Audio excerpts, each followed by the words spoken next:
जय श्री कृष्णा भक्तों। श्रीमद् भगवद गीता अध्याय 9 श्लोक 24।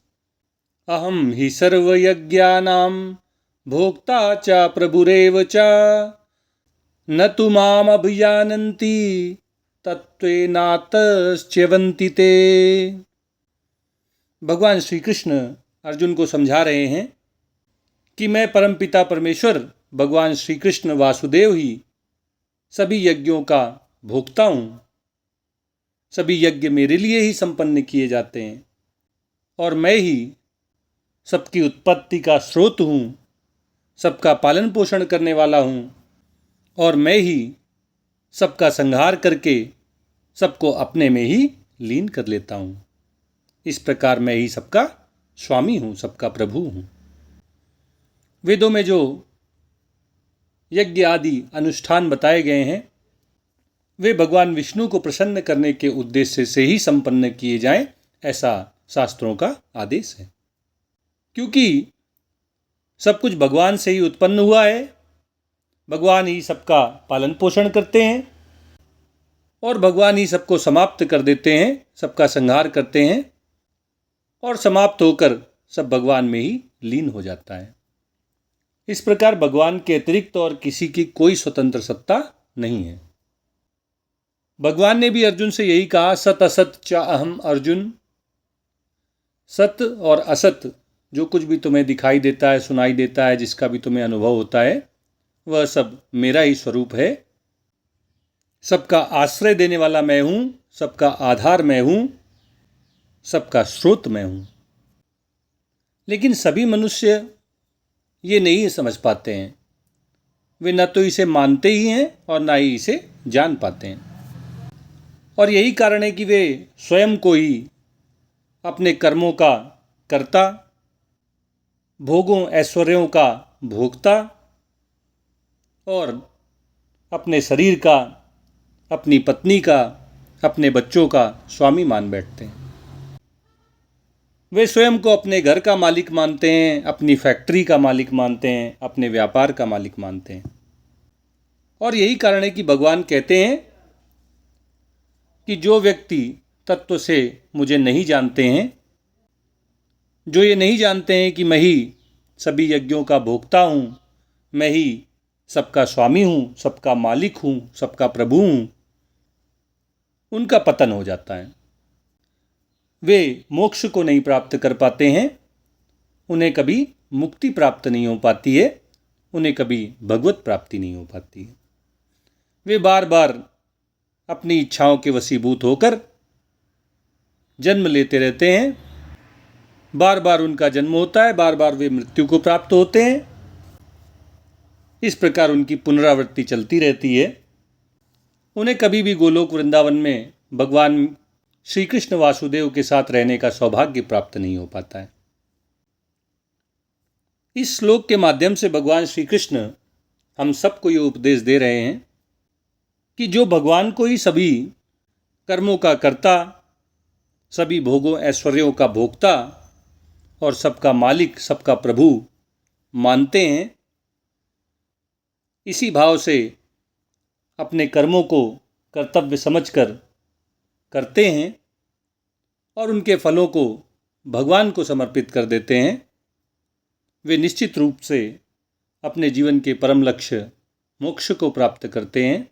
उन्हें जन्म मरण के बंधन से मुक्ति प्राप्त हो जाती है। वे भगवत भक्ति करते करते एक दिन गोलोक वृंदावन में भगवान श्री कृष्ण के सानिध्य को प्राप्त कर लेते हैं। लेकिन जो व्यक्ति स्वयं को ही अपने कर्मों का कर्ता मान बैठते हैं, सभी भोगों और ऐश्वर्यों का भोक्ता अपने आप को ही मानने लगते हैं, अपने द्वारा इकट्ठा की हुई चीज़ों का जो स्वयं को ही मालिक मानने लगते हैं, वे वास्तव में अपने भोगों के भोक्ता और अपने संग्रहों के मालिक बनकर भी उन सबके दास ही बन जाते हैं। उनमें आसक्ति, ममता, मोह उन्हें इतना घेर लेते हैं कि वे बार बार जन्म लेते हैं।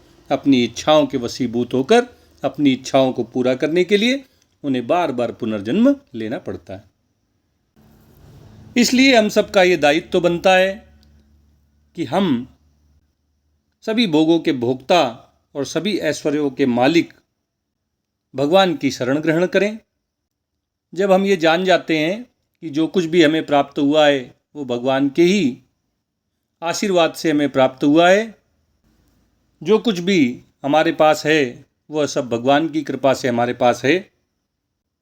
भगवान ने अपने ही विराट स्वरूप संसार की सेवा के लिए हमें ये सब दिया है। एक सेवक की भांति हमें भगवान की सेवा करनी है। भगवान के द्वारा दी हुई वस्तुओं से हमें भगवान के ही स्वरूप इस संसार की सेवा करनी है। जब सब कुछ भगवान ही है तो सभी व्यक्तियों में भगवान है, सभी वस्तुओं में भगवान है, सभी पशुओं में भगवान है। और इसलिए हम यदि किसी व्यक्ति की मदद करते हैं तो वो हम भगवान की मदद करते हैं। अगर हम किसी भूखे को खाना देते हैं तो वो खाना हम भगवान को ही दे रहे हैं। अगर हम किसी कुत्ते को, किसी गाय को रोटी देते हैं तो हम वह भगवान को ही अर्पित कर रहे हैं। अगर हम अपने बूढ़े माँ बाप की सेवा कर रहे हैं, अगर हम किसी बेसहारा का सहारा बन रहे हैं, अगर हम किसी दीन दुखी की मदद कर रहे हैं तो हम ये सब भगवान की ही सेवा कर रहे हैं। इस तरह इस संपूर्ण संसार को भगवत स्वरूप मानकर जो भी हमारे पास है हमें सबकी सेवा में लगा देना चाहिए। जो कुछ भी हमारे पास है उसका सदुपयोग हमें दूसरों की मदद करने में करना चाहिए। भगवान के द्वारा दी हुई वस्तुओं को अपनी और अपने लिए मानकर हमें अपने पतन का कारण स्वयं नहीं बन जाना चाहिए। अब भगवान वासुदेव ही सब कुछ हैं, वासुदेवः सर्वम, ऐसा ऋषियों ने निष्कर्ष निकाला है।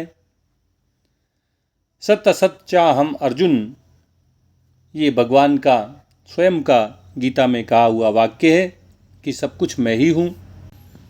तो हमारे मन में बस यही भावना रहनी चाहिए कि त्वदीयम वस्तु गोविंदम तुभ्यमेव समर्पये। सब कुछ आपका दिया हुआ ही है और इसे मैं आपको ही समर्पित कर रहा हूँ। तेरा तुझको अर्पण क्या लागे मेरा।